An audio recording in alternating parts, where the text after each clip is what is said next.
Good morning students. आज के video में हम टेरिडोफाइट प्लांट इक्विसिस्टम में जनन रिप्रोडक्शन के बारे में चर्चा करेंगे। इक्विसिस्टम का बीजाणुद्भिद पादप दो विधियों से जनन करता है। नंबर 1 कायिक जनन वेजिटेटिव रिप्रोडक्शन। नंबर 2 बीजाणुओं द्वारा जनन रिप्रोडक्शन बाय स्पॉर्स। सबसे पहले हम देखेंगे कायिक जनन वेजिटेटिव रिप्रोडक्शन। देखिए इक्विसिस्टम में कायिक जनन भूमिगत कंदों द्वारा होता है, अंडरग्राउंड ट्यूबर्स द्वारा। और ये अंडरग्राउंड ट्यूबर्स इक्विसिस्टम के प्रकंद पर बनते हैं। यहाँ आप डायग्राम में देख सकते हो। देखिए ये इक्विसिस्टम का प्रकंद है। इस प्रकंद पर ये गोल गोल जो संरचनाएं दिख रही है वो है ट्यूबर्स, और इन ट्यूबर्स के द्वारा इक्विसिस्टम कायिक जनन वेजिटेटिव रिप्रोडक्शन करता है।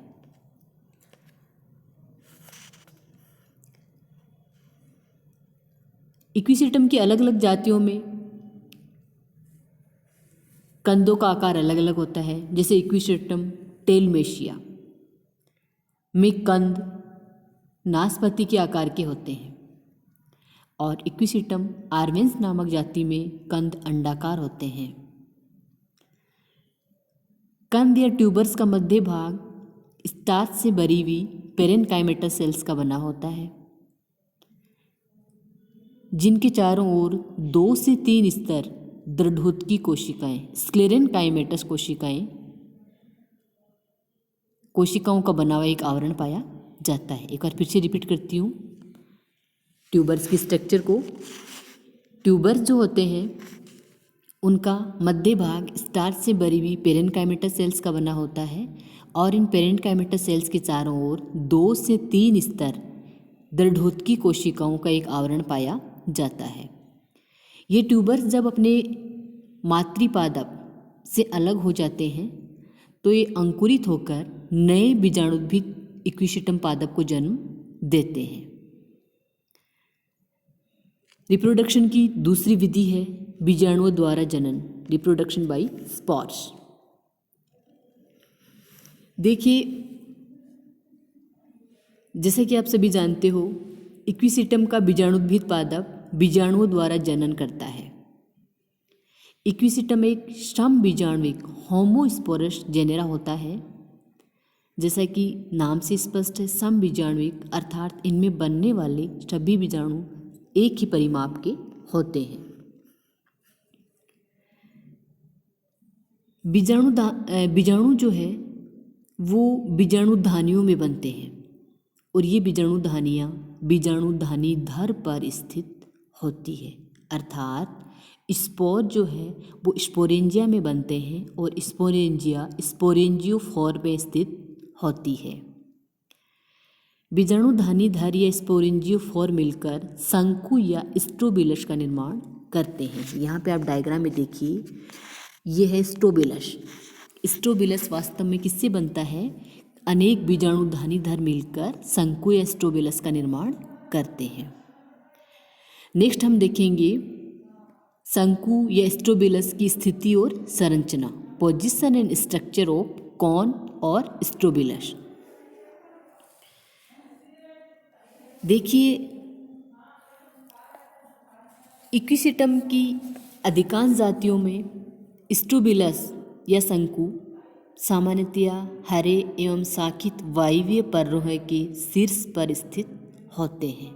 साधारणतः क्या होता है कि इक्विसिस्टम में जो पिछली वीडियो में हमने देखा था कि इक्विसिस्टम में जो एरियल सूट होता है उसमें देखो 2 पार्ट है, एक तो है सर्टाइल, एक है फर्टाइल। ये वाला जो भाग होता है ये सर्टाइल होता है, जो ब्रांच्ड होते हैं अर्थात शाखित होते हैं, ग्रीन कलर के होते हैं, जो फोटोसिंथेसिस करते हैं। दूसरे टाइप के जो एरियल सूट है वो होते हैं फर्टाइल। ये सर्टाइल वाला एरियल सूट है, और दूसरा है फर्टाइल एरियल सूट जो होते हैं वो उनमें साधारणतया क्लोरोफिल नहीं पाया जाता है और फोटोसिंथेसिस का कार्य नहीं करते हैं, और उनके शीर्ष भाग पर स्ट्रोबिलस या शंकु का निर्माण होता है। लेकिन अधिकांश जातियों में क्या होता है कि जो हरे एवं शाखित एरियल सूट होते हैं, ये वाले देखिए, हरे एवं शाखित एरियल सूट ये वाले, इनके ऊपर ही स्ट्रोबिलस या शंकु का निर्माण होता है, जिसके कारण ये एरियल सूट, ये वाले एरियल सूट है जो चूँकि हरे रंग के हैं इसलिए फूड सिंथेसिस का कार्य भी करेंगे और स्ट्रोबिलस धारण करने का कार्य भी करते हैं। अधिकांश जातियों में ऐसा होता है, लेकिन कुछ जातियों में जैसे इक्विसेटम आर्वेंस, इक्विसेटम आर्वेंस में देखिए क्या होता है कि स्ट्रोबिलस धारण करने वाले वायवीय पर्रो है अशाखित और क्लोरोफिल रहित होते हैं और उन्हें बोलते हैं फर्टाइल सूट। ये वाला देखिए, ये जो डायग्राम है आप इक्विसेटम आर्वेंस का देख रहे हो, यहाँ पे उसमें ये वाला एरियल सूट है जो सर्टाइल है, अर्थात एरियल सूट के ऊपर स्ट्रोबिलस या शंकु नहीं बनते हैं, और ये है फर्टाइल सूट। फर्टाइल सूट के शीर्ष पर या अपेक्स पर स्ट्रोबिलस का निर्माण होता है। ऐसा इक्विसेटम आर्वेंस में पाया जाता है। तो एक बार फिर से रिपीट कर देती हूँ कि इक्विसेटम की एक जाति है इक्विसेटम आर्वेंस, उसमें 2 प्रकार के वायवीय पर्रोहे पाए जाते हैं, जिनमें जो सर्टाइल सूट होते हैं या सर्टाइल पर्रोहे जो होते हैं वो उनके शीर्ष भाग पर स्ट्रोबिलस नहीं बनते हैं, और दूसरे जो पर्रो है जिनको फर्टाइल सूट कहते हैं वो अशाखित होते हैं, क्लोरोफिल रहित होते हैं और उनके शीर्ष भाग पर स्ट्रोबिलस का निर्माण होता है। और ये जो फर्टाइल सूट है वो अल्पकालिक होते हैं। इक्विसेटम आर्वेंस में जो फर्टाइल सूट है वो अल्पकालिक होते हैं, शॉर्ट लाइव्ड होते हैं, और जैसे ही स्ट्रोबिलस से स्पोर्स मुक्त हो जाते हैं ये अपहासित या डिजेनरेट हो जाते हैं।